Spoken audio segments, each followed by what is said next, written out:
अगदी महाविद्यालयाच्या काळापासून घट्ट मैत्री जपणारे मित्र अखेरच्या क्षणापर्यंतही सोबतच राहिले। नागपूरच्या वेणा जलाशयात 8 तरुणांच्या मृत्यूच्या घटनेमुळे शहरात सर्वत्र हळहळ व्यक्त करण्यात येते।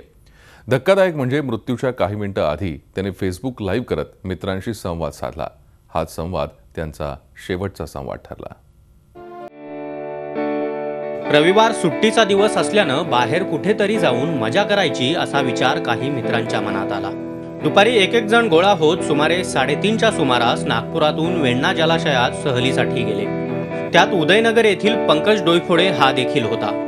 28 वर्षीय पंकज खासगी बँकेत कंपनीत चांगल्या पदावर कार्यरत होता।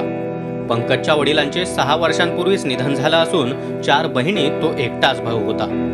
संध्याकाळी परत येतो म्हणून निघालेला पंकज पुन्हा घरी परत आलाच नाही। उदरनिर्वाह त्यांचा असाच चालू होता, म्हणजे त्याची नोकरीवरच त्याचं चालू होतं। 4 बहिणी आणि एक आई, बस नोकरी कोणालाच नव्हती, फक्त त्यालाच होती नोकरी। त्याच्यावरच सगळं घर अवलंबून होतं। त्याच्या बहिणी पण दौड़ के करके थे, उनको तैरना आता था तो, और वो नाव जो चलाना था उसको चलाने वाला था, उसको तैरना आता था। वो तीनों तैर के बाहर निकल गए, बाकी सब डूब गए, किसी को तैरना नहीं आता था।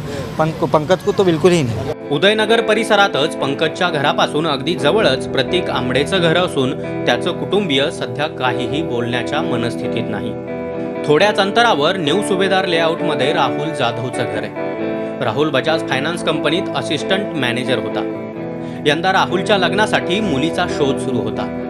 रविवारी संध्याकाळी मुलीच्या घरीही ते जाणार होते, मात्र त्याआधीच राहुलवर काळानं घाला घातला।